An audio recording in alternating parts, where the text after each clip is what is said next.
Hello and welcome to A Cat in the Garden.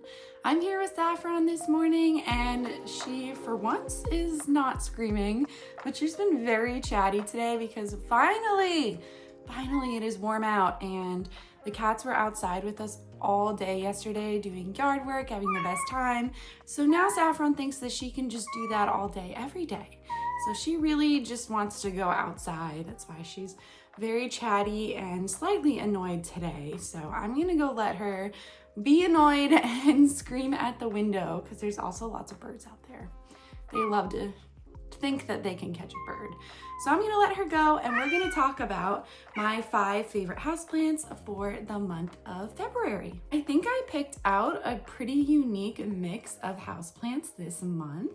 And I'm gonna start with one of my newer Hoya. So this is the Hoya globulifera. Globulifera, yeah. And this is a bit newer. I think I bought it in November or December of last year. And it, I don't really know why. I just thought it was very unique and very cool. And I still agree with that. I really like it actually. I think it's so cool, and it did take a while of just doing nothing. But since I moved it actually into the cabinet behind me and it's under a grow light, it actually has started growing quite a bit. So I want to say it's put out 2 sets of leaves at the top. I really need to give this plant a trellis, but it is probably one of the more unique Hoya in my collection. I don't have anything quite like this. I would love to give it a trellis soon. There's just some other plants that really need repotting and more desperate things. So if it keeps growing, it'll probably push off me giving it a trellis. It did come, I think it came from Tillery Street Plant Company, and it came with this little picture of what the blooms are gonna look like. So those are really, really pretty. I am looking forward to that one day. I will eventually repot it, but the pot it came in just fits perfectly in this little pot that I got from Walmart or Target or something. So it just fits really well in here. It sits in the cabinet. It really seems to be enjoying the higher light, the controlled environment, which I think is great. I did have it on my windowsill for the first couple months that I had it, and it did nothing. No growth whatsoever. So it's really nice when you find the ideal situation for your plant and they start rewarding you. So I'm very happy with how this one is doing. It's just so cute and it's so unique. The leaves are a little bit thinner than most Hoyas I own, but they're not super thin. They're not Hoya Bella thin, so I think we can work with this. And I'm really excited that the leaves are sizing up too, because down here, there's some pretty small leaves, but recently it's been rewarding me with some really nice new growth. So fingers crossed that continues. Next up, I have a Scindapsus because of course I had to have a Scindapsus in here. This is my Jade Satin Aurea, and there's gonna be a lot more information about my Scindapsus in my other most recent video, all about my Scindapsus collection. But I had to choose a Scindapsus because they really are some of my favorite plants in my whole collection, and I feel like it would be disingenuous not to add one. I won't go on too much about what I was talking about in my last video, but this plant is very sentimental to me, and I'm just really proud of myself that I'm getting it to grow, and I'm getting it to grow on the pole. It's growing upwards. It looks like it's going to root into the pole really nicely. I'm gonna fill it with some more moss as it grows, and it just has really beautiful, balanced, stable variegation. I know that the leaves are damaged, so this isn't the most outwardly pretty plant, but I love it. I love it all the same. Sometimes our plants aren't gonna look perfect, but we still love them. And that's how I feel about this one. It just reminds me of a really fun day with my friend Jacqueline, and I think it's going to do well in my collection. Scindapsus can tolerate so much. They really are such hardy plants, and I am very excited to get more and more into them in 2025.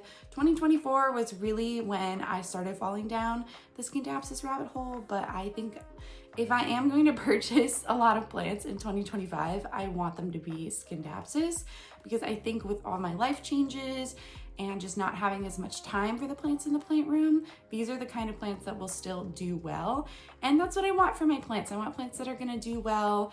It's really survival of the fittest in here, which is why almost all of my anthurium are dead. I have like 4 left. So Scindapsus it is for the foreseeable future.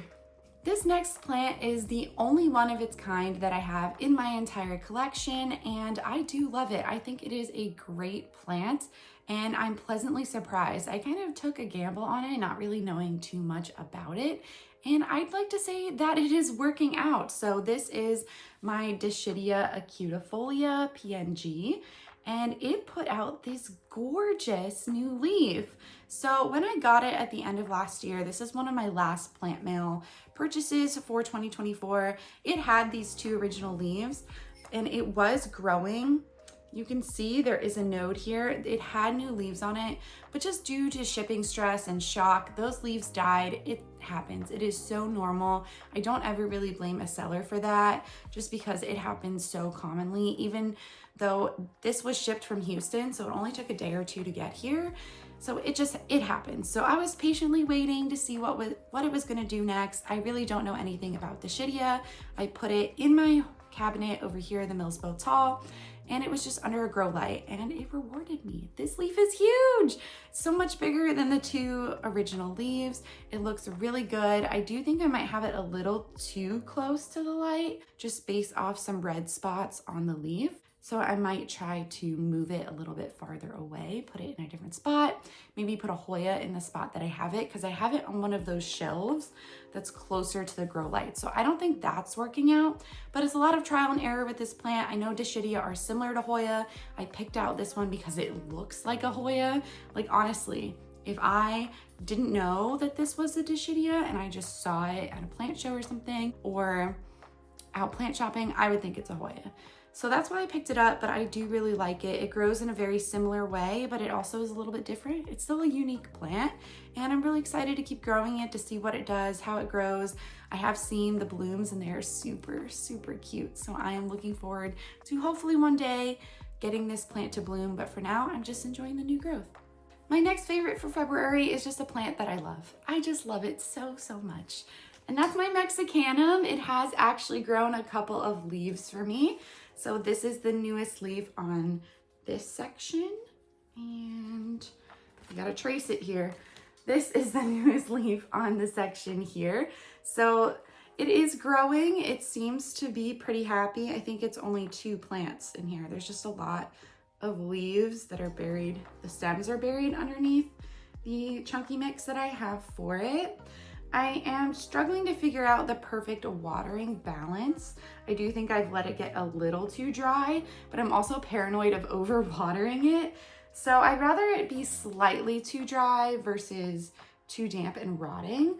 But I will, I think, give it a little bit of water today, just because I do think it's a little drier than I'd like it to be. The leaves, like, they're not limp, but they're not as firm as I think they should be. So I'm still figuring out the watering balance for this plant. I am getting closer to putting it on a pole. I think with 1 more leaf on each section, it'll be ready to put on a moss pole, and I am very excited about that. I want more giant leaves like this, and I know putting it on a pole, it's going to be doing so, so well.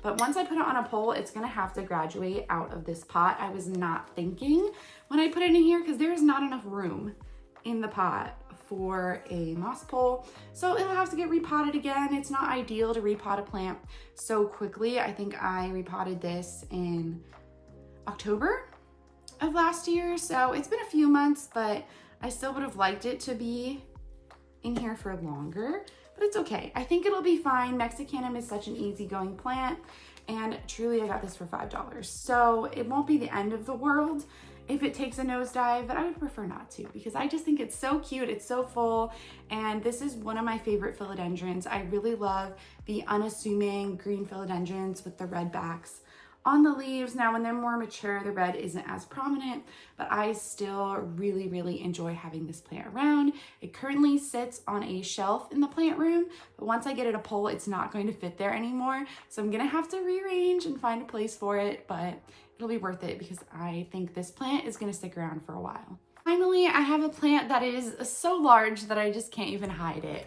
And I'm not sure if I've shown this plant off to y'all before, but this is my giant Crassipediolata splash from Nest Tropicals. I bought this in September of last year at her open house, And I've just struggled with getting small versions of this plant. They really don't do well for me. They don't establish, they don't grow very well. And I have one left, but I have to quite literally keep it in 100% humidity in one of those Target greenhouses, or it's just not happy. And it's very happy right now. It wasn't for the longest time, and when I bought this, it wasn't happy, but I'm still very happy I bought this because I think I got it at a super reasonable price. Might be able to check because it's still in the original pot. No, it does not have a price on it, but I want to say I did not pay more than $35 for this, and I feel like that is very fair given how big this plant is. I mean, it's bigger than my hair. So this is a really great, I have no idea if it's grown since I bought it. I mean, it's just huge. This is probably grown. This runner right here. And I mean, it could have grown some leaves, but I'm not gonna have a single clue because it's just so full and it's so bushy. But it's just a really pretty plant. I really think that if you are struggling with getting a Hoya, a smaller version of it, to try a large version. They usually do a lot better. Typically they can be more expensive, but I find that Nest Tropicals especially has large Hoyas like this at really reasonable prices, just because you're buying a lot of plant. So it is going to inherently, like the unit price per node is going to be a lot cheaper than if you buy a small one.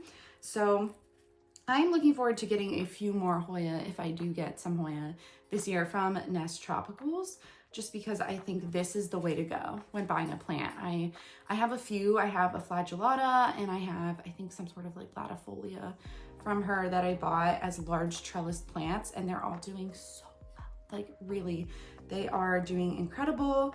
I do need to repot it out of the original pot. I just have it shoved in here for now, just so that it's easier to water. But I am also scared to repot it because I don't want to break a leaf.